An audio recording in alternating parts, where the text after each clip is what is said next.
are again. This episode is really just about my substantial guitar collection.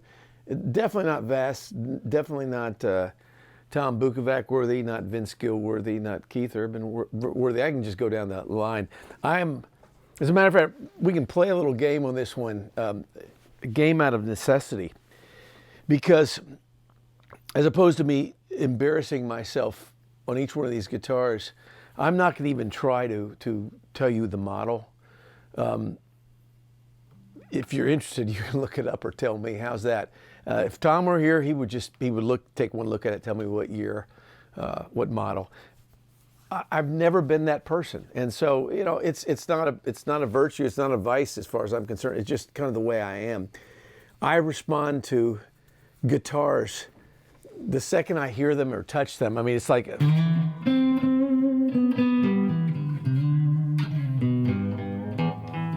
nice, right? Is it a Pro Tools recording? Oh shoot, we got to start again. No, that's okay. Okay. Yeah, leave it in there. I didn't see any red, so I was... There we go. Okay, well then, there we go. Yeah, we're going to record this so you have a little better audio, right? Oh, what was I playing there? Oh yeah, there was a song we used to play in our band. It was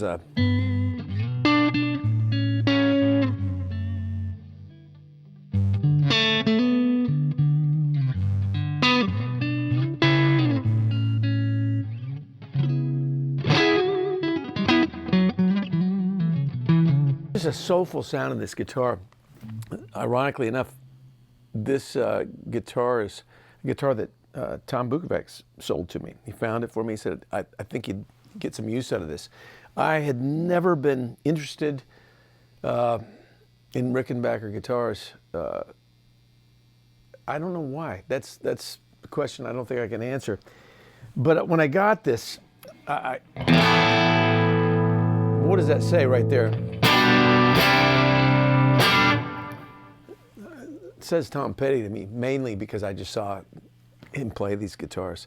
It just sings, it squeals. It's got as much, it has that character, and then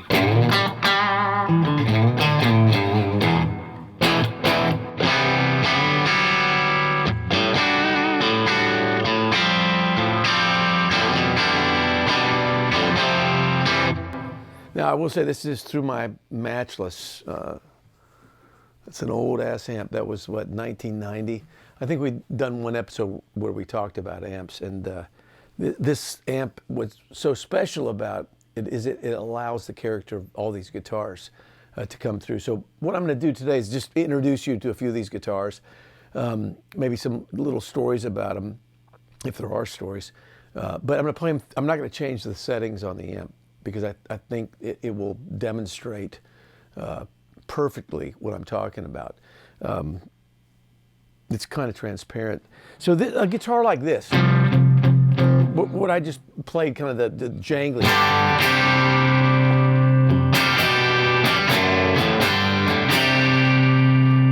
Americana, that's what that says to me right there. Just good old middle America rock and roll. So dynamic, so expressive. It's an unforgiving guitar. The way it's set up, for me, from an 80s kind of shredder background, these are not the kind of guitars that I would gravitate towards from a solo standpoint. I have played some solos on this guitar, more of the soul kind of middle pickup,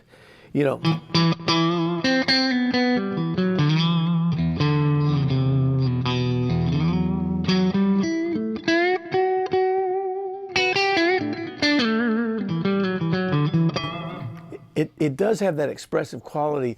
I wouldn't. It's not as easy. Well, no, I'm just going to go with the unforgiving nature. I can slide with the Strat, get by, kind of hide some of the maybe the technical flaws that you have in your playing. This one, not so much, but.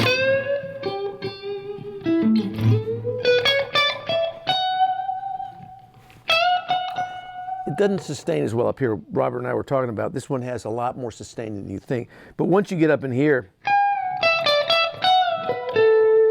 then you can hear I haven't played this guitar in a while, so even the way I bend it, it doesn't feel as natural to the way I would normally want to solo on a guitar, but it does bring out some other qualities in the way that I play. My weaknesses, it makes me fight it a little bit more. But I do love the guitar, and it's like if I had to play an eighth note part, let's say on a record, let's just say an E. I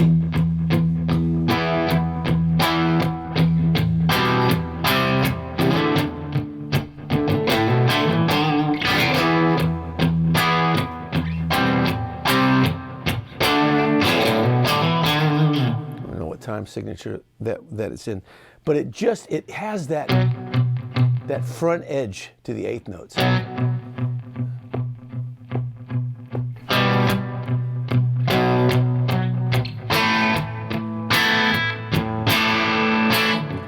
mean, you get it. It's really what it sounds like that makes it valuable. Contextually, like what I would use this for, it works on a lot of the kind of pop rock country records that I work on. It just seems to be a workhorse, a kind of a 101 type of guitar. And I don't know, it's got some wear and tear on this thing. That's what I tend to like. It looks like this thing has been stitched together. That neck, I don't know if you can see that, but yeah, that was broken, right? It was probably a glazier job getting this thing back together. But Robert, you're gonna have to help me with some of these questions, because like when I get these guitars, I don't ask many questions. It's like either I like the way it sounds and the way what it does is challenges the way I play guitar. All these videos I've sat with a Strat, usually a Tyler Strat, because I've been just trying to get used to those guitars, and they tend to be my most they're like my default mode, right? It's what feels the easiest for me to just do exactly kind of how I hear things. This guitar and a lot of these other guitars that I'll bring up, it forces me to kind of rethink some things, because it's not just like butter when I grab them. You know, you could look at that two ways. You could also, it's very humbling when you pick up a guitar like this and all of a sudden playing kind of the things that you take for granted, you flub a little bit, but then again, you find some nuances that you don't maybe have in the Strats. The Gretsch, let's go to that, even though we've had that on an episode, that open G, open E stuff, and so that you can see the similarities to this thing, weather, right? I'm gonna have to do a quick tune on all these as we get them up. So let's just use the G, right?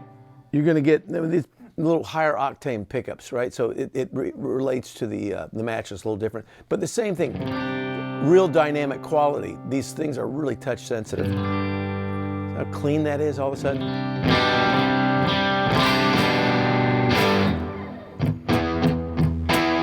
If I'm going to the eighth notes, the same.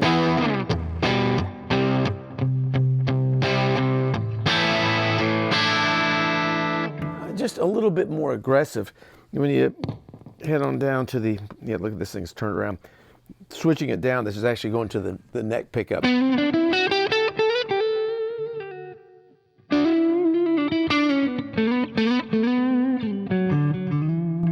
If I'm making a decision on this guitar versus the Rick is a little more settled, less octane, less output. This thing has a little bit more teeth,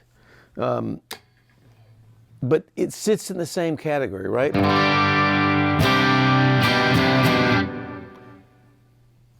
Pretty subjective. Why I would use something like this? Well, I mean, the vibrato arm on this one, that's one reason.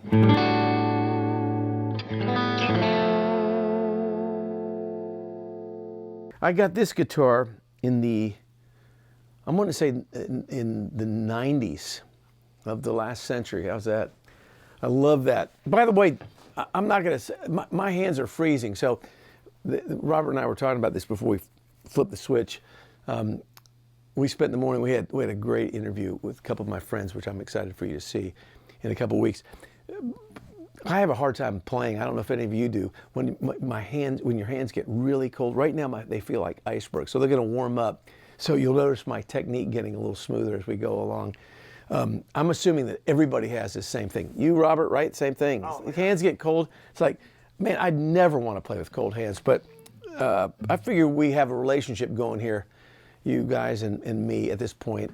I'd love to impress you at every step of the way, but I don't have the time to impress you. I'm not that impressive. Some days I really feel good and I impress myself. Today, right now, I'm giving myself a good B minus, but we can continue with this. I got this guitar when I was working. I just moved to Nashville by a couple years, and my guitar arsenal was basically Strat. That's about it. I had a couple guitars, but I only played that 64 Strat that you've seen. I'll pull it out just for the heck of it. But when I moved back to Nashville and I started playing sessions again, I realized that the way that this town operated, it was more nuanced in the tonal side of things, on the tonal side of things. And the guitar players around here were bringing out instruments I'd never ventured into playing, Gretsch being one of them. As a matter of fact, funny story, I didn't know, when I first got the thing, I plugged it in, it wouldn't play. I could never get the thing to sound right. I thought maybe that something in the electronics are busted. And the guy that brought it to me said, no, there's an on and off switch, which is great. That, along with the belt buckle protection, hilarious. But this guitar, a friend of mine named Dan Green, who I go way back into my high school years, we played in a band together. And Dan worked at Grun's Guitars, and he just said, we had a conversation. I said, I need some new tones because I can't just play my Strat here in Nashville, especially since I was starting to learn the culture musically and the tones. I just said, help me out, please, Dan. He came walking into the studio. It was called the Money Pit, and he brought this to me. It's not like top of the line either. Fake F-holes in it. He said that he chose this one because he knew that I like to play with more high gain, and this won't feed back like some of the other Gretsches. And so I got it, and the first time I got it, it's like, it just felt like an alien in my hands. But it had a wang bar, so that was a start, for at least for me. And when you hear that right there, that's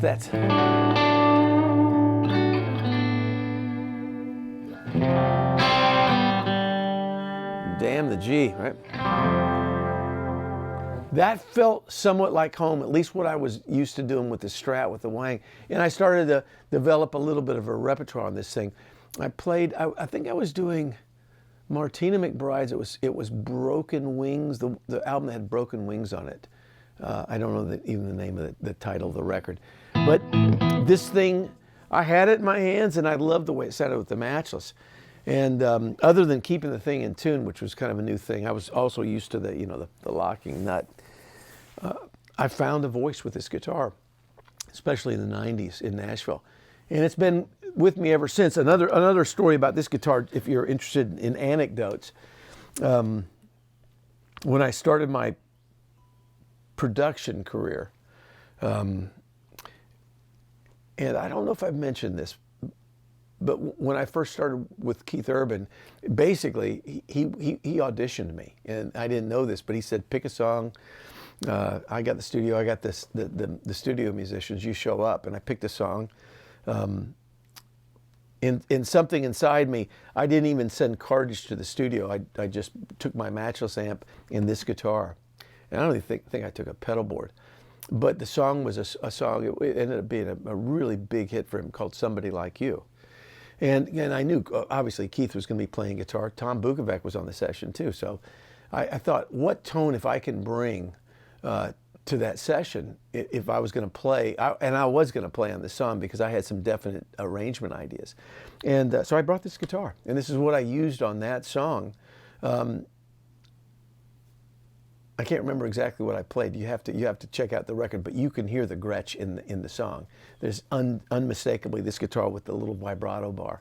So this guitar has been with me, I mean, getting close to 30 years. And I just noticed on the back of it, I don't know when that fell off. That's because I'm not the most attentive. Like, I won't change strings until they break. which was not, again, me when I was a kid. I haven't changed every day. I tend to like when these things sound a little bit grittier. When they're perfectly, restrung, they get a little too bright. So that's what you get. And apparently I let some of the ornaments fall off too. But that's this guitar. It is a Chet Atkins Nashville model. How do I know that? Because it says it. And so. See, I knew you knew all about it. Yeah. This is homecoming for guitar player that doesn't know his guitars. Well, the only thing you mentioned the Keith thing, I'd just be curious to know that big opening chord in somebody like you. I don't know if it's a G or a D. Well, let's listen. We got a cell phone. You think it was this? Well, let's listen. Somebody like you. Yeah. Okay. That's two electric guitars. That's Keith playing his telly. But you can definitely hear the Gretsch. You could tell, because the way I would have played that E chord is the good old 80s way. So it would have been like, you guys can hear through that. Forget it, the tuning. But you can hear that, right? That's exactly what that is. The opening.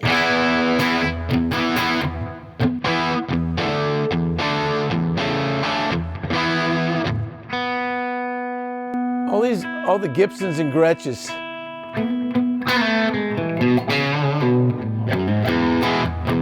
So we just get a little more masculine with each one of these things, right? This was another, I want to say this is another Tom Bukovac handoff to me. I played regular Les Paul. Not frequently, but I like the sound of it. I'd played on some solos. It's a pretty distinct sound. And it just had that humbucker, just masculinity to it. The scale of this thing, I would never have played this when I was young, just because of it's like, what's all this space down here for? You know what year it is? Again, no. This is going to be up to anybody who's interested in identifying these things. Either this, or you just send a long email to Tom Bukovac, and he can tell you about all this stuff. And I'm,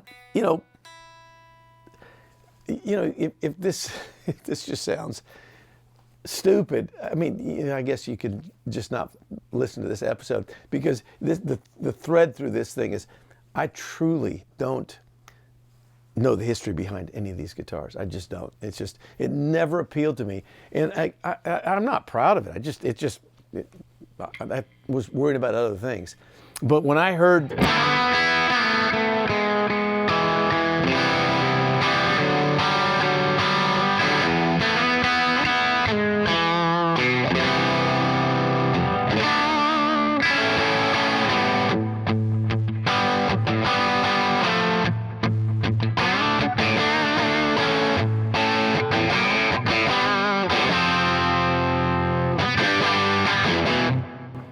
they all sting, they bite. There's something about these guitars, you don't have to saturate them so much to get that angst out of them. And that's what I loved. By the way, this matchless is going through a Bogner 412 there's an amp locker downstairs. And so, like for instance, this guitar does the same thing. When you play it softly, right? I'm just gonna play the E chord. Right? There's not much to it, right?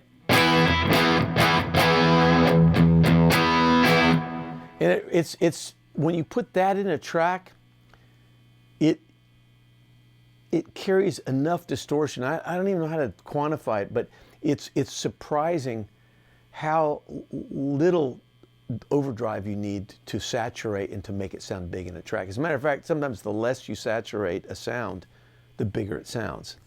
Oh, okay, interesting. About Keith. Yeah, okay, well this guitar, this not only has great tonal capabilities. We'll keep Keith under the microscope. Yeah, my dear brother Keith Urban.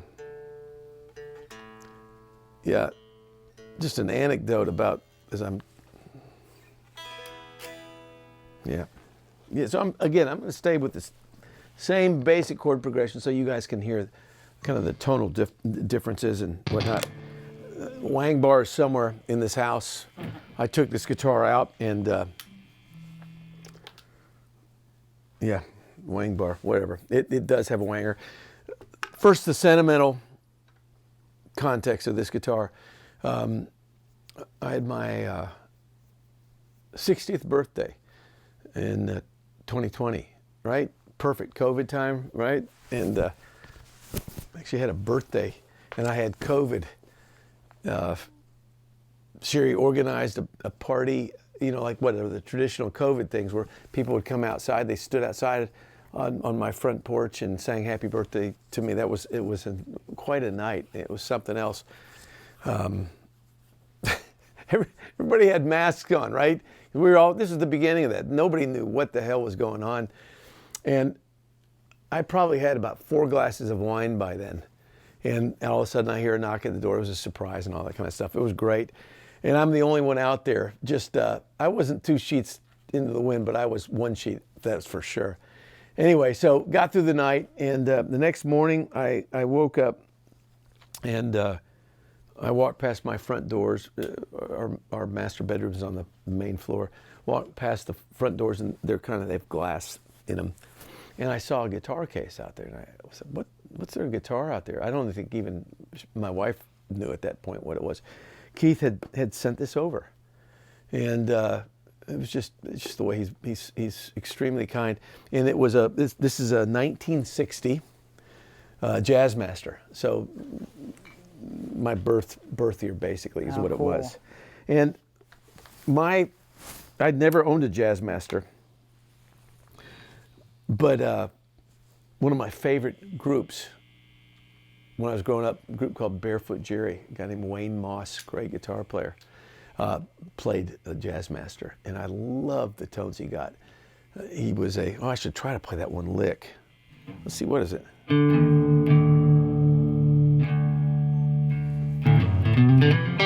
Let's see if I can remember it. Yeah, I remember learning that lick when I was a kid. Well, I don't even remember the song, but I love these. Let's see here. He would.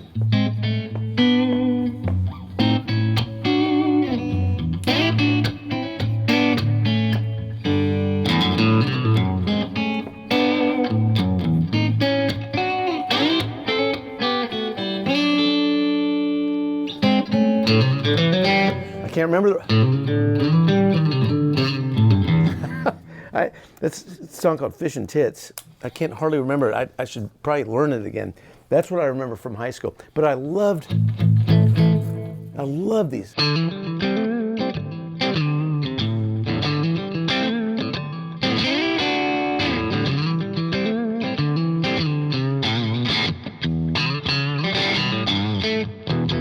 Just funky, right? And that's the middle pickup. Pretty bright. Yeah, could be.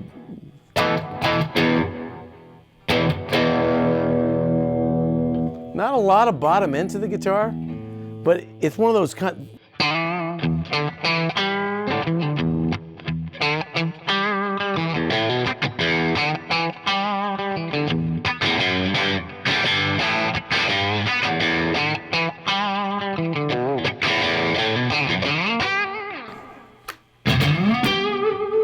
That's where I'm going with this guitar.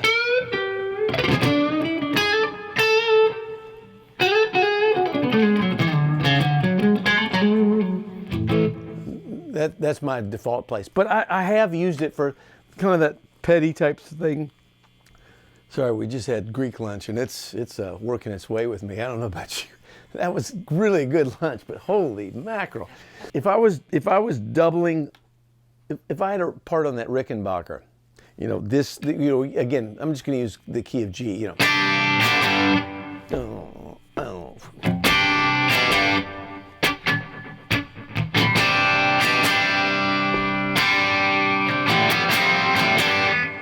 That would be a great doubling sound to the Rick. Now the Rick, it'd be kind of hand in glove, right? Because the Rick has a little bit more up top, down bottom. This thing is just all mid-range. It's just honk is what it is on the treble pickup. And you know, I'm not going to even say that I don't know what those pickups are, but I love the sound of these things. And it's kind of like a Strat kind of on steroids. You know, it's again, it's not a guitar that, like for me, that I would default to, like I would want to play every song on. I think on the project that I put out this last year, I don't document, I just grab and then play. I'm wanting to say that I.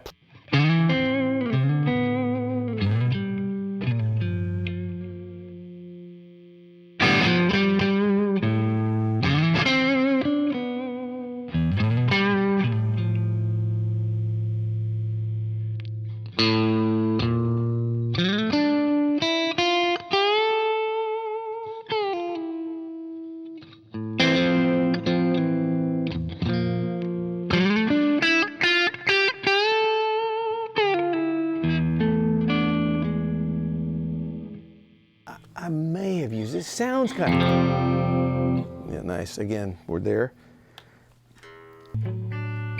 But this was a gift. What a gift, too. Actually, there's two gifts from Keith here. Yeah, would you hand me that blonde Telecaster? That was the next one I was gonna grab. Yep. Never. Whoa. Yeah, that's a beast. Whoa. Yeah, that's a Wow. piece. That's a weapon, right? That is brutal. Yeah. And this was another. I mean, you know, talk about what the perks of a job, the perks of having a friend like Keith, who was generous. I mean, That's an axe. this is basically his telly. Oh, this is like Clarence, or Yeah, is that what they call it? Yeah. his one where he has the middle pickup cut out of it. Yeah, obviously, I think he had put that in at one time himself and then took it out, right? So you know more about it than me. Yep. And through the years, he and I, you know, we did so many records together. We actually did six records, starting in 2001 or 2002, something like that. The first one was Golden Road. And so for 6-7 years, I mean, that was hand in hand, and then you know, as all partnerships, you know, you have to kind of come in and out of it, and you know, find new paths, and certainly he and I were no different. But I've been making music with him ever since, not doing the whole records, but being part of it, which has been phenomenal. His generosity is ridiculous, but this was one of the guitars. I always loved his Strat. I mean, his Telly. I loved it, and this just showed up one day. He went to great pains to find one that was exactly like his. Obviously not the same color. I'm not a Telly guy. Never have been a Telly guy. But man, this thing when you see, that's interesting because you'd think that would be way brighter than the Jazzmaster. It's just not. That's a rock and roll guitar is what it is. I mean, and for me, that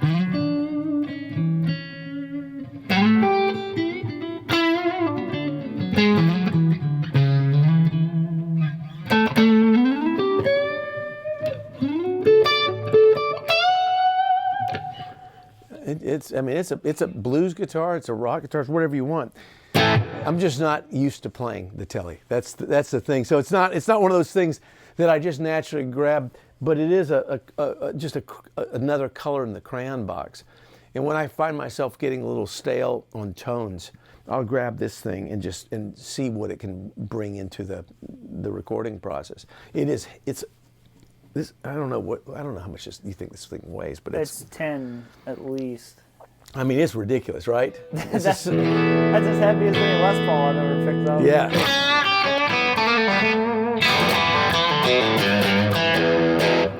I mean, it honks. There's nothing. I mean, and it looks cool too, right? Maybe I should try to use this thing a little bit more. Yeah, it's got a sound for sure. That would have been great on the.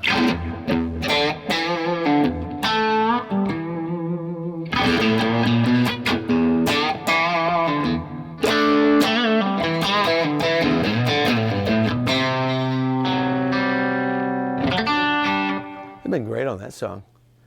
You want to do one more in the Keith Urban realm? Yeah. That But Keith's ears are burning. the one the Firebird. That was his too? That the story on the Firebird. Again, these are subtle shades. I figured that was a Tom one since he's the bird man. Yeah. No, and this makes me think of Dave Mason back when I was growing up. I used to see these guitars and everything is wrong about this guitar.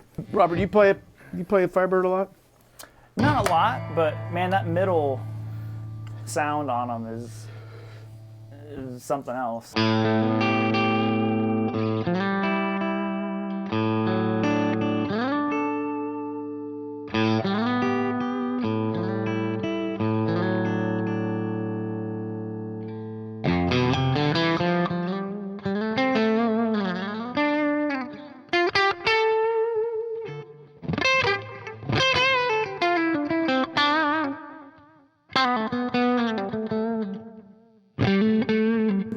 Definitely special there. Let's see what we'll do our G.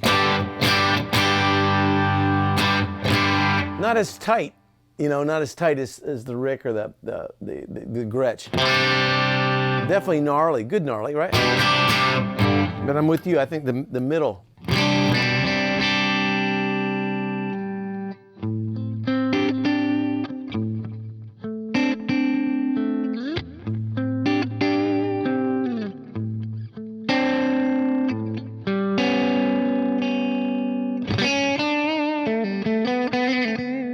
Boy, that's nice. Yeah.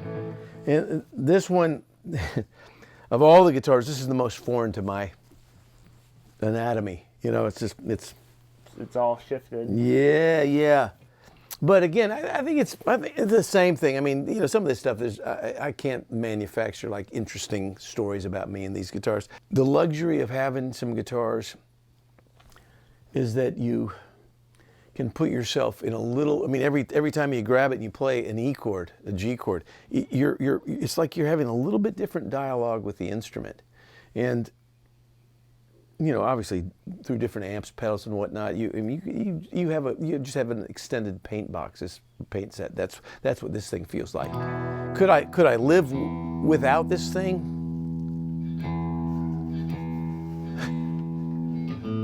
Boy, if you had got too much in your cups, you'd tune this thing the wrong way, wouldn't you? I'm grabbing for the high E and I'm grabbing the bass string.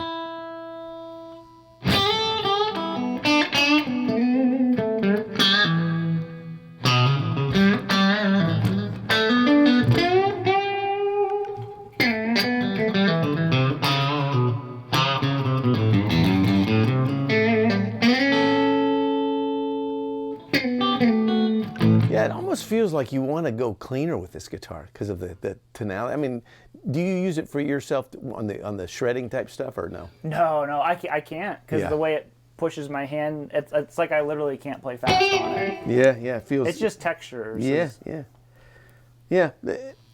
Love it though. That's about all the story I got about this one. I bought. It wasn't a gift. Keith had two of these, I believe.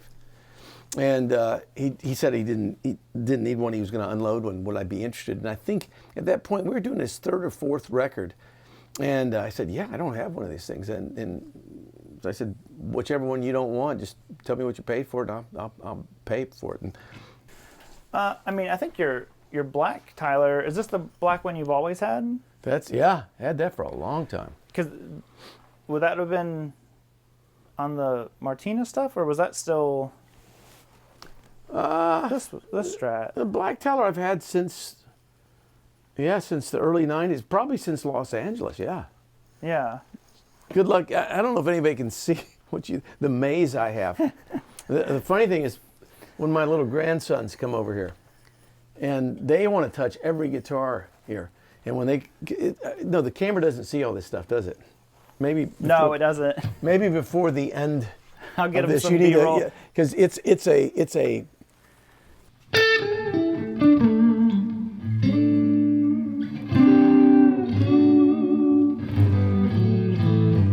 Now the funny thing is the Strats, the way I have these two, the mid boost, these guitars, you can hear that little glass on top. I guess it's the mid boost. But this guitar, you know, is just,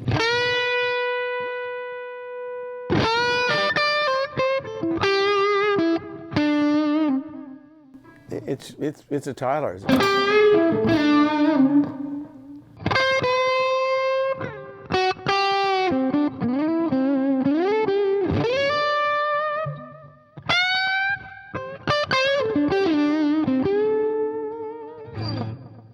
So what? I said I feel like that sounds like you. Well, yeah, it's just it's what I'm comfortable on. It's kind of how I learned to play. And this is actually, boy, you can see I haven't probably picked this guitar up in years. It's fun to do it. Tyler's been so good to me, and this was meant to not be a replacement for the 64 Strat that I have, but it just meant kind of to be almost a mirrored copy. Although these pickups are different, right? I think they're different. Certainly, this is when I went over to the Wilkinson after the Floyd Roses. So I'm assuming this is early 90s. But I think it was meant to, at the end of my band's career, have something to take on the road so I didn't have to take the Strat out. I was so used to the Strat that I just took out the Strat. It was the main guitar I played on stage. I took a few other guitars out. There was a guitar that I had, a Tyler. There was a red thing. It's called the Terminator or something like that. I don't remember. So and I had a yellow one too. A yellow. You have three signature Tylers. Yeah. The Black Classic, the yellow, and then your new Schmear.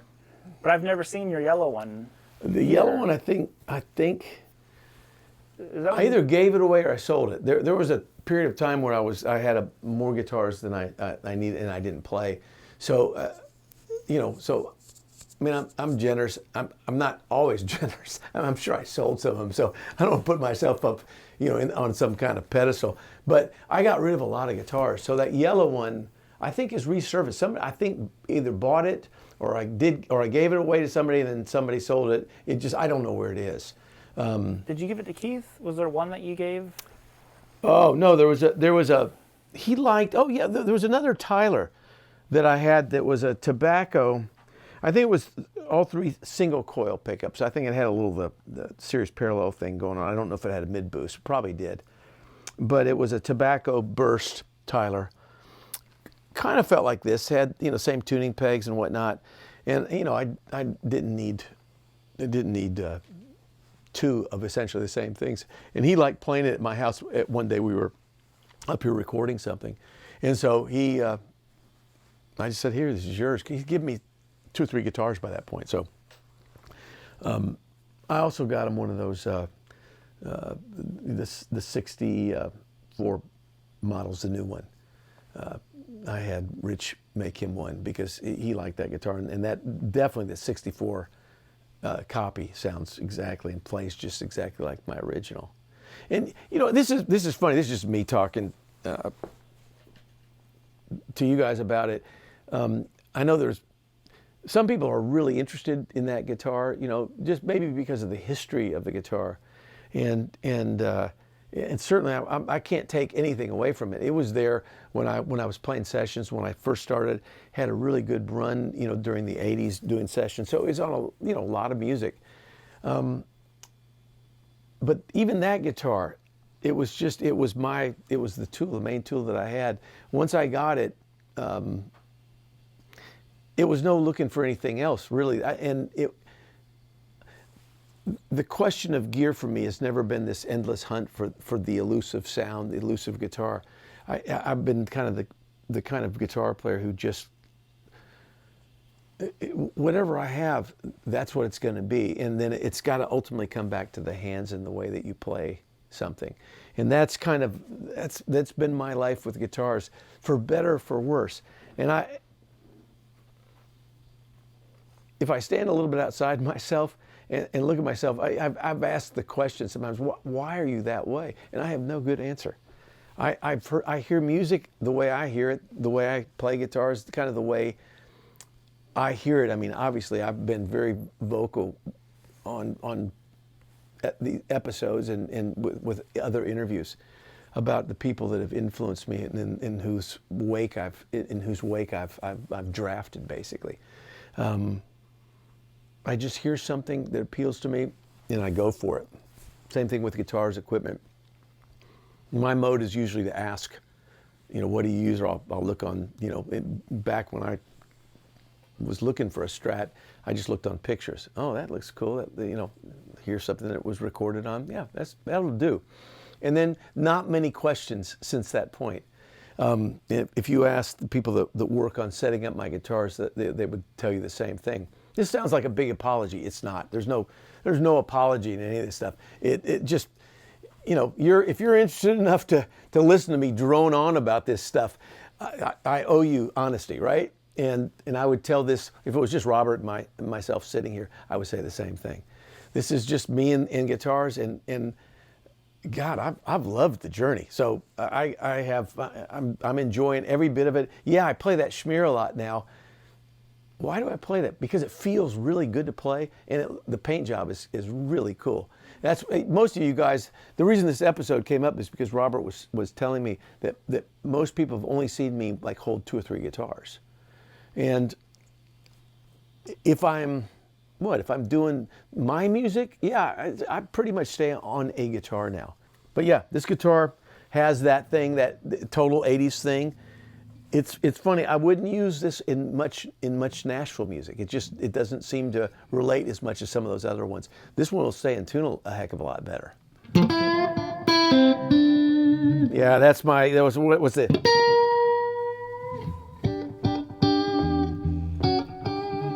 That's the first song. I keep talking about this record. By the way, I'm just going to let you guys know. I mean, well, 2 things. Number one, you've noticed, if you've been following this show, that all of a sudden there's some merch, right? I have mixed feelings about all that stuff. Mixed feelings about even talking about my project. But I'm going to do it anyway. I love this record that I recorded. It's actually coming out on streaming November 15th. Coincidentally, that's my 65th birthday, so I figured if not, then when? So it's coming out. I hope you can enjoy it. We've held it back this long because, quite frankly, the record company Baked Alaska felt there was indeed a market for the vinyl and for the CDs, and I said, yeah, you guys do whatever you want, but ultimately it's got to come out on streaming because most people, me included, I stream everything. So that's that. But getting back to the swag. And it just came up because I was thinking, I heard my wife opening the garage door, and I thought about my daughter who designs all this stuff. You guys are under no obligation. I mean, obviously you're not under obligation. I struggle with feeling a little bit guilty about offering that. It's like, oh, what will people think of me? It's like now I'm selling stuff. Well, yeah, to some degree, yes. There's some utility in that, and I won't even go into that. But I love stuff like that too. So anyway, that's my disclaimer. It's not an apology. I know some of you have said quit apologizing for stuff. That's my way. My apologies are just really my way of trying to respect you in this whole process.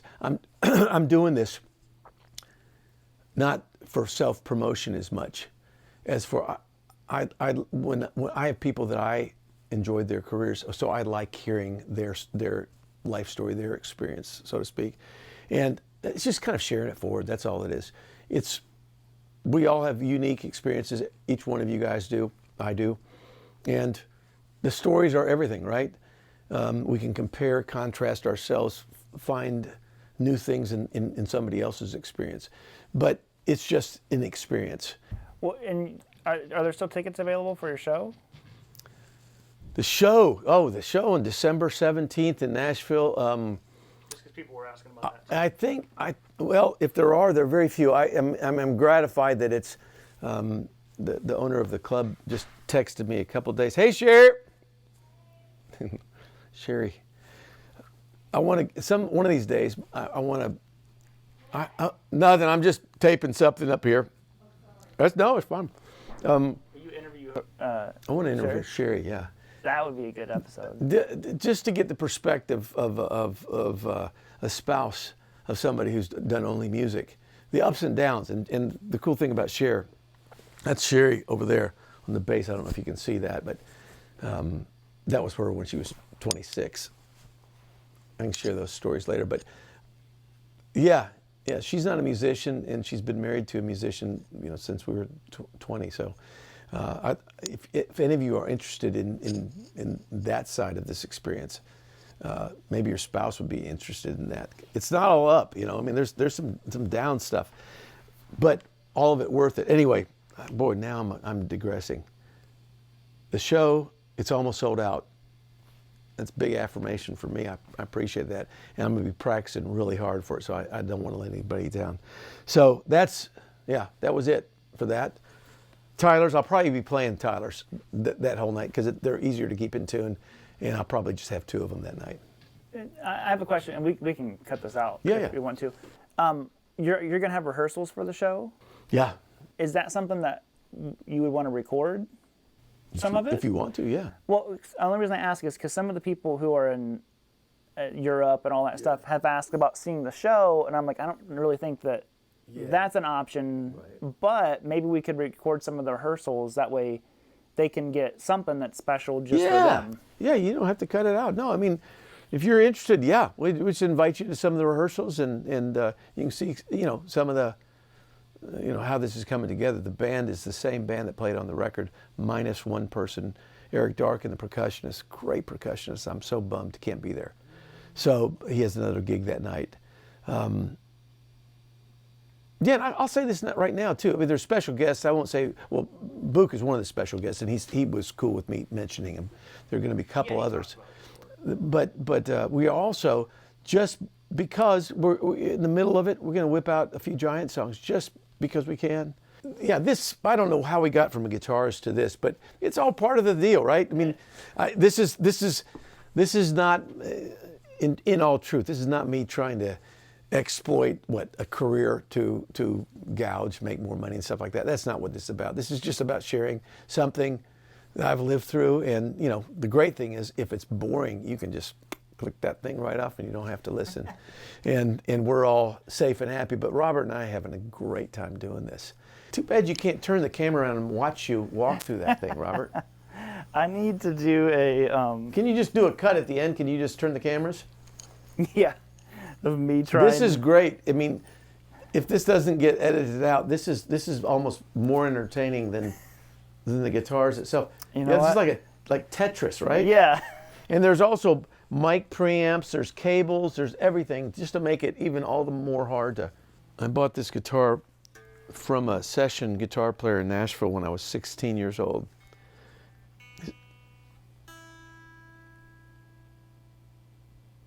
His name is Pete Bordenelli. And, plug this in. This is the guitar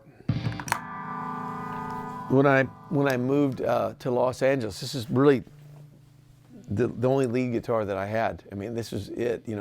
Nobody played the Yamahas back then. Well, a couple people did. Santana did, right? I think Santana's about it. Yeah, and it's a.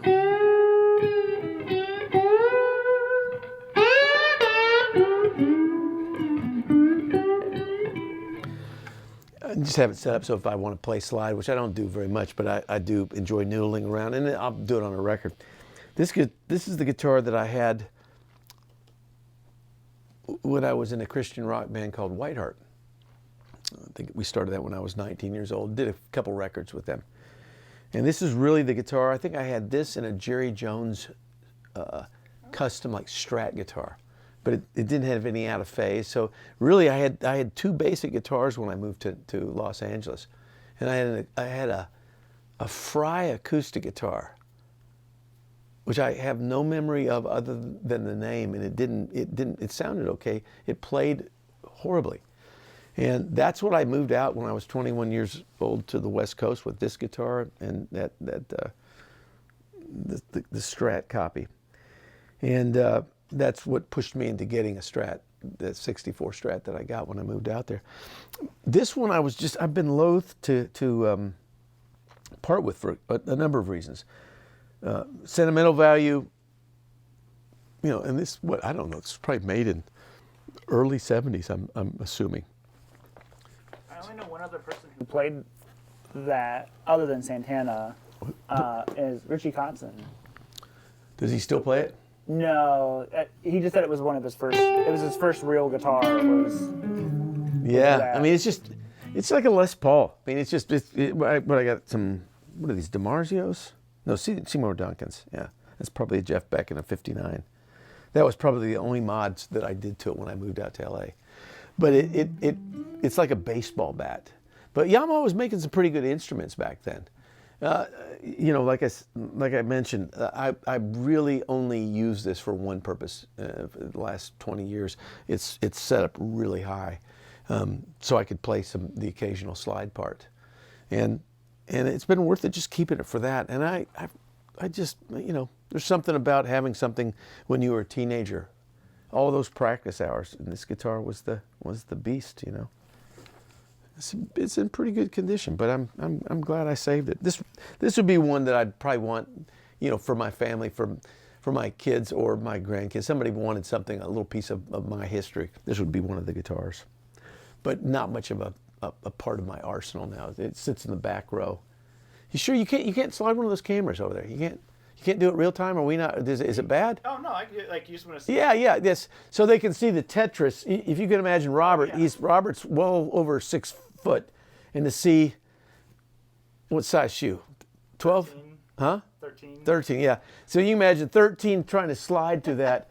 Now, if you want to imagine too, I got 5 grandkids, 5 grandsons, and they love to come over here, and they're 7 on down, a couple 1-year-olds, and seeing them go through that maze, and so far no casualties, and when I say no casualties, the boys aren't hurt, and no guitar has been unduly knocked over. Now they've sat on the guitars on the ground when they've tried to play them, but I just sit there, and so you can kind of tell that.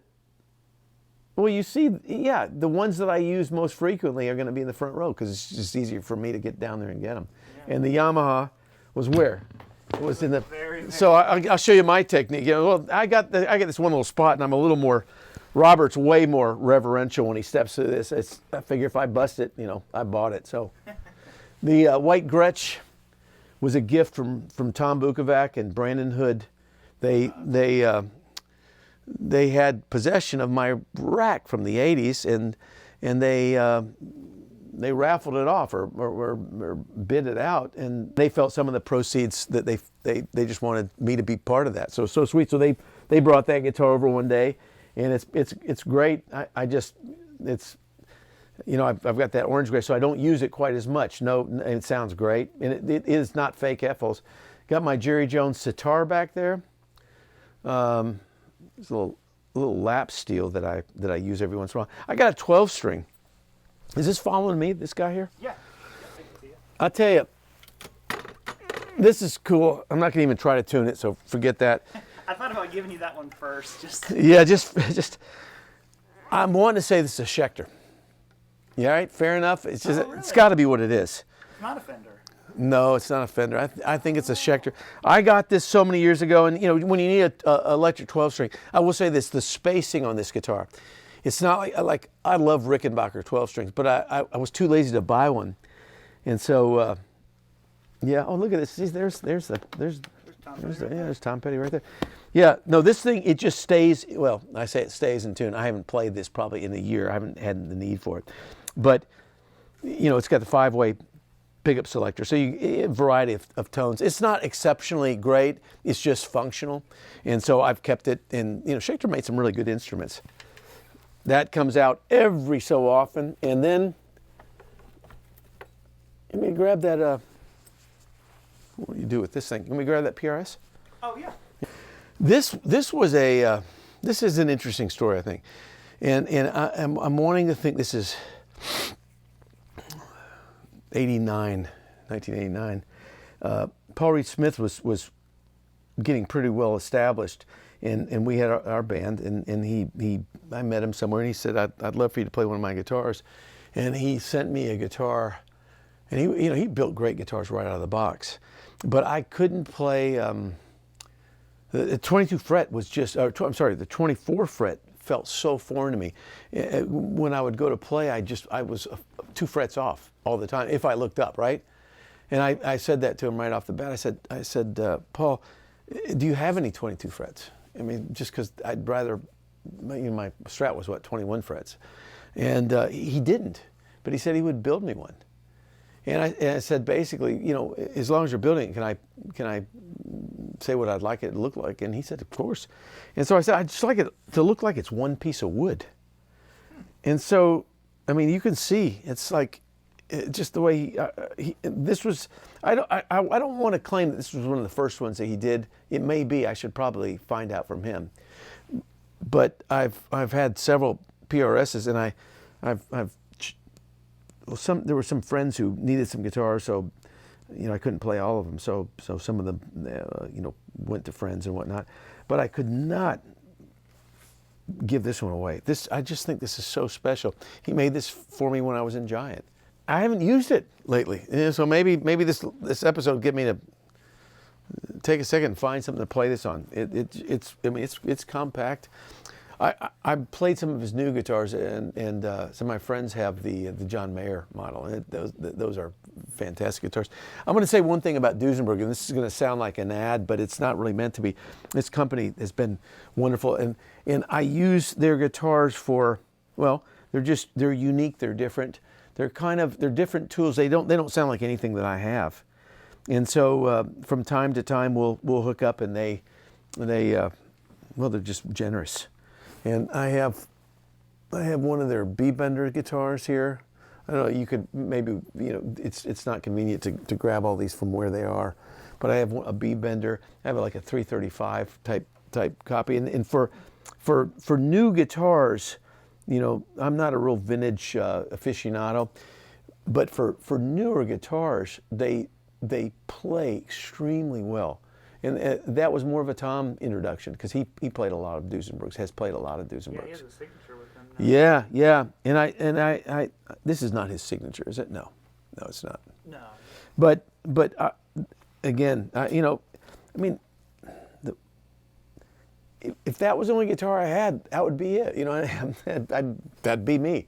So the luxury of having, there's more guitars in the house, but these are the ones that, there's another Yamaha sitting down in the bedroom that I love to play. It's kind of like a 335, between a Gretsch and a 335, which I love. I have no idea what it's called, but I like to have them sitting around the house too, just so that I have no excuse not to grab a guitar. But I just thought back at you guys.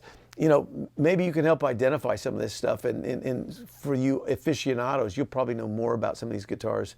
Well, no, you definitely will know more about these guitars than I do. And I'd love to hear some comments about it. And if you want to mock me, make fun of my ignorance, come on, bring it. I'm happy to accept it and say yes, but no apologies, right? That's the new thing, no apologies for me. Anyway, I've talked too long, and if you stayed with me, congrats. You have an amazing attention span. And everybody who clicked off and has something to say about how this is a little too impromptu, yeah, I agree. But that's that, right? So till next time, see you.